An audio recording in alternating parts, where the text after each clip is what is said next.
শুভ শুভ শুভ দিন। জাতীয়তাবাদী দল বিএনপির জন্মদিন। আজকের এই দিনে আমাদের নেতা শহীদ রাষ্ট্রপতি জিয়াউর রহমান এই দলটিকে তৈরি করেছিল, তার কথা আমরা হাজারবার স্মরণ করি, তার আত্মার প্রতি শ্রদ্ধা নিবেদন করি। প্রিয় ভাইরা, দীর্ঘ 17টি বছর আমরা আন্দোলন করেছি।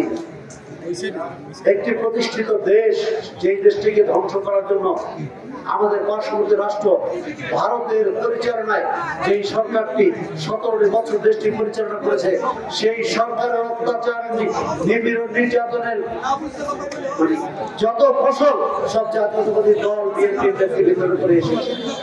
আপনারা জানেন, এমন কোন নেতা নাই যেই নেতা ওই সরকারের সময় অত্যাচারিত ছিল না। সুতরাং ওই ব্যাপারে আমি বলবো না, আমার কথা সংক্ষেপ করতে হবে, কারণ দীর্ঘ সময় এখানে এই গরমের ভিতরে আপনারা যারা অপেক্ষা করতেছে, আপনাদেরকে আমি আর কষ্ট দিতে চাই না। আমি শুধু একটি বিষয় বলতে হবে, যেটি হলো আমরা 17 বছর আন্দোলন করেছি একটি ভোটের জন্য, আমার একটি অধিকারের জন্য প্রতিষ্ঠা করার জন্য, দেশের মানুষের জনগণের অধিকার প্রতিষ্ঠার জন্য আমরা 17টি বছর বিভিন্ন নির্যাতন নিপীড়ন, আমরা অনেক রক্তের বিনিময়, অনেক ঘুমের বিনিময় আজকে আমরা এখানে দাঁড়িয়ে বক্তব্য রাখছি 47তম বিএনপি প্রতিষ্ঠা বর্ষে। আমরা যে আন্দোলন করেছি 17টি বছর, সেই আন্দোলনের ফসল আমরা পেয়েছি। আমরা যেই জন্য আন্দোলন করেছিলাম, বলেছি যে আমরা মানুষের গণতন্ত্রকে পুনঃপ্রতিষ্ঠা করার জন্য আন্দোলন করেছি, আমরা ভোটের জন্য আন্দোলন করেছি। একটি ভোট আমরা দিতে যেন পারি।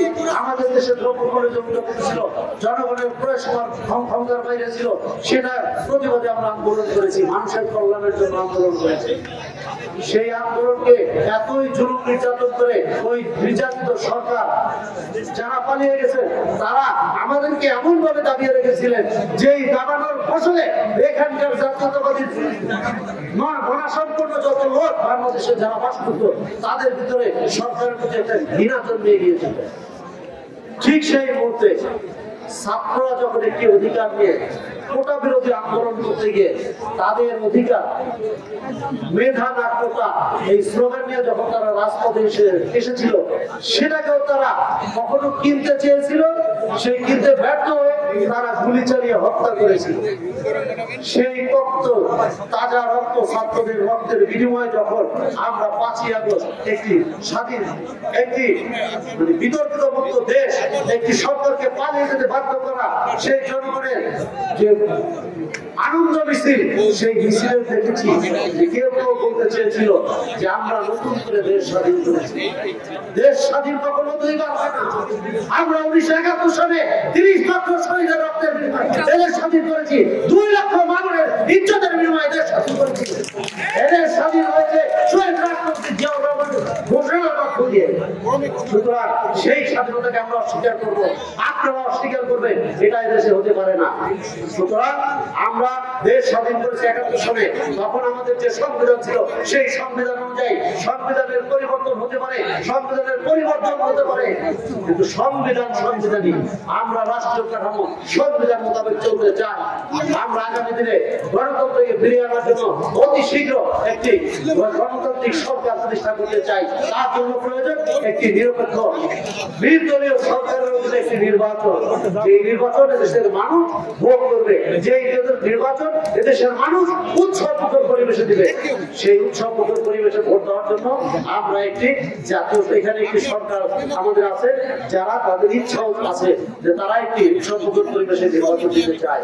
কিন্তু আরেকটি দল বলা যায় না, আরেকটি ইসলামী গোষ্ঠী, যারা আজকে বিয়ারের নামে, যাদের কোনো আসন পাওয়ার যোগ্যতা নাই, যারা বাংলাদেশের কোনো আসনে এককভাবে পাস করার মতো যোগ্যতা যাদের নাই, তারা আজকে বিয়ারের নামে একটা নির্বাচন চায়।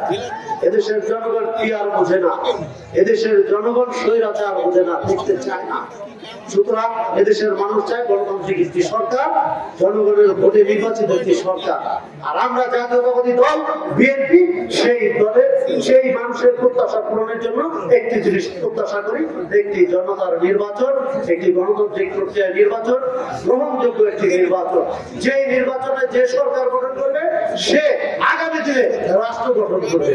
সেখানে যদি বিএনপি সরকার গঠন করে, হ্যাঁ, পিয়ার নিয়ে আলোচনা হতে পারে, তখন যখন তখন বাংলাদেশের রাজনৈতিক পরিস্থিতি নিয়ে সকল দলকে নিয়ে বলবে আমরা কি করলে আগামী দিনে আরো ভালো করা যায়, আগামী দিনের রাজনীতিটাকে আরো পরিচ্ছন্ন করা যায় সেই দিকে যাব। এখন আমরা ভোটের কথাই বলবো না, একটা অরাজনৈতিক দলের কাছে, একটা অরাজনৈতিক লোকজনের কাছে আমরা রাষ্ট্র দিয়ে বসে থাকবো, কোনো ঘটনা ঘটলে তার লাইবিলিটিস কেউ দিবে না। যে কোনো দল ক্ষমতায় থাকলে বাংলাদেশের যে কোনো ঘটনা ঘটলে তার লাইবিলিটিস সেই দলের নিতে হয়, সেই দল দিবে। সুতরাং নির্বাচিত সরকার প্রয়োজন। আপনাদের কাছে প্রত্যাশা হইল আগামী দিনে যে নির্বাচন আসবে সেই নির্বাচনে আমরা সকলে অংশগ্রহণ করবো এবং দেশের মানুষকে অংশগ্রহণ করার জন্য আমরা আহ্বান জানাবো।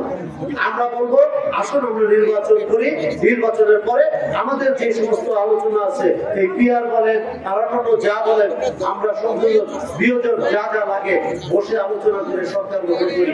ইতিমধ্যে এই ঘোষণা আমাদের নেতা জনাব তারেক রহমান দিয়ে দিয়েছেন, যা হবে গণতান্ত্রিক প্রক্রিয়া নির্বাচনের পরে আমরা নির্বাচিত সরকার বা নির্বাচনকারী যতগুলো দল থাকবে তাদেরকে নিয়ে আমরা আলোচনা করে একটা জাতীয় সরকার করব। সেই সরকারের মাধ্যমে আমরা আগামী দিনে যে সমস্ত সমস্যা আজকে পিআর বলেন আর যে কোনো কথা বলেন এইগুলো সেদিন আলোচনা করে নেক্সট সংসদের জন্য আমরা তৈরি করবো।